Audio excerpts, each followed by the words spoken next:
تو وہ میں بالکل زبیر صاحب، مجھے حافظ احسان کھوکھر صاحب نے بھی فائنلی جوائن کر لیا. کھوکھر صاحب بہت شکریہ آپ کے ٹائم دینے کا. کھوکھر صاحب، حکومت کا نقطۂ نظر سے توشہ خانہ 2 میں دی گئی مجموعی 17 سال قید اور 164.5 ملین روپے کا جرمانہ، کیا یہ مکمل طور پر شواہد اور عدالتی نظائر کے مطابق ہے؟ اور C R P C section, ابھی پہلے بھی میں یہ بات کر رہا تھا کہ 426 اور آئین کے آرٹیکل 10A کے تحت اگر اپیل دائر ہوتی ہے تو حکومت کس بنیاد پر اپنا موقف مضبوطی سے پیش کرے گی ساری صورتحال پر؟ جی بسم اللہ الرحمن الرحیم. بات یہ ہے کہ اگر جس طرح یہ عدالت جو تھی، جو اینٹی کرپشن ایکٹ 1947 کے نیچے جو ہے وہ اسٹیبلش تھی، اور اس کے پاس ڈیفینیٹلی پاکستان پینل کوڈ کی بھی پروویژنز ہیں. جو چارج فریم کیا گیا تھا وہ کیا گیا تھا سیکشن 409 پی پی سی، 109 پی پی سی، اور سیکشن 52 جو تھا وہ اینٹی کرپشن ایکٹ کا تھا. اب اس کے اندر یہ ہے کہ 409 کے اندر جو آپ کی سزا ہے وہ لائف امپریزنمنٹ یا 10 سال ہے. سیکشن 109 کی ابیٹمنٹ کی وہی سزا آئے گی جو اس سے سائملٹینیسلی ہوتی ہے. اور تیسرا جو ہے جو سیکشن 52 ہے اس کی سزا 1 سال سے 7 سال تک ریگریس پنشمنٹ ہے. اب یہ ہے کہ جس بنیاد پہ جس طرح آپ نے کہا، سوال یہ ہے کہ کیا فارمر پرائم منسٹر کے وہ جو توشہ خانہ 2 والے میٹرز تھے، کیا وہ ان اکارڈنس ود رولز تھے، کیا ان اکارڈنس ود لا تھے، یا کیا وہاں کے اوپر مس یوز آف اتھارٹی، یا اس کے اندر جو آپ کی مس کیلکولیشنز یا انڈر ویلیویشنز تھی، یا وہ پروسیس جو 2018 کا تھا، جو توشہ خانہ کا تھا، جو انہوں نے امینڈ کیا تھا پی ٹی آئی دور کے اندر، جو ہے کہ 50% تک آپ دیں، اور اس کی کلاز 1 سے لے کے کلاز 6 جو تھی وہ اس پہ اپلائی کرتی. نمبر 1 یہ ہے کہ اگر کوئی بھی ہیڈ آف اسٹیٹ پاکستان سے یا اس کا اسپاؤس باہر جاتا ہے اور اس کو کوئی بھی گفٹ دیتا ہے، تو وہ پرائم منسٹر ہو، پریزیڈنٹ ہو، منسٹر ہو، کوئی بھی ڈگنیٹری پبلک آفس ہولڈر ہو، وہ 2018 کے رولز کے مطابق سب سے پہلے آ کے کام یہ کرے گا کہ اس کو توشہ خانہ کا جو کیبنٹ ڈویژن کے نیچے ایک ڈپازٹری بنی ہوئی ہے اس میں سبمٹ کروائے گا.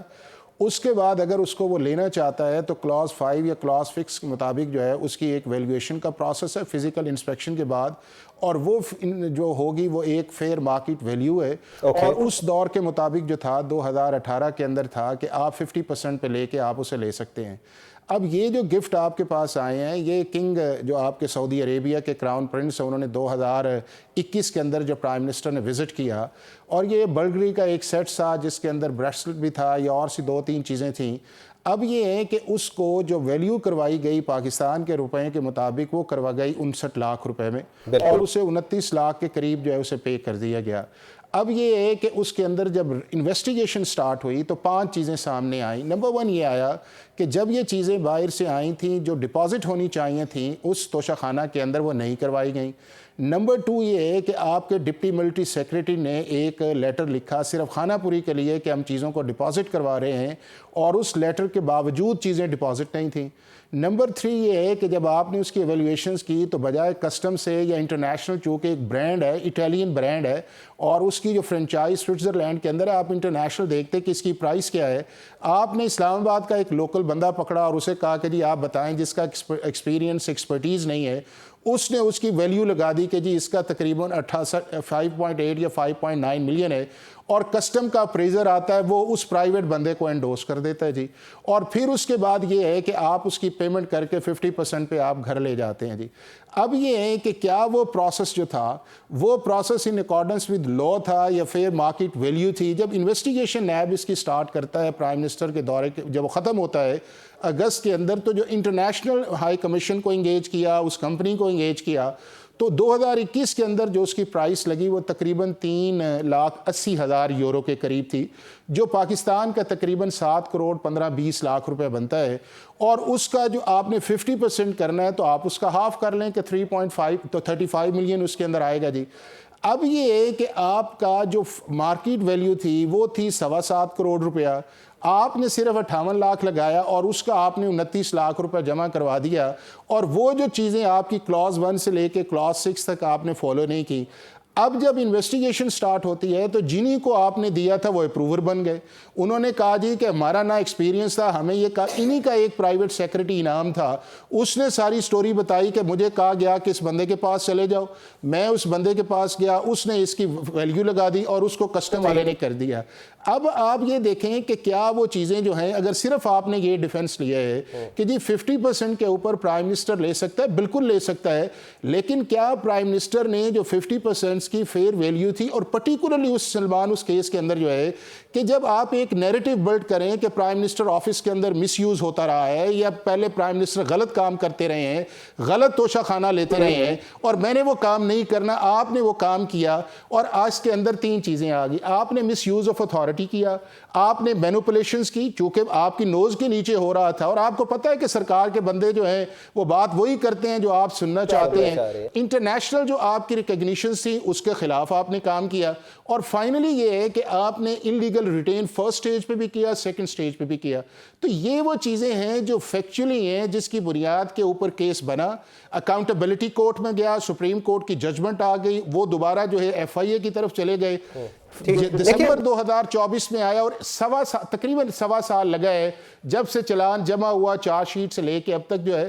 تو میرا خیال ہے کہ پراپر اپرچونٹی دی گئی ہے فارمر پرائم منسٹر اور ان کی وائف کو.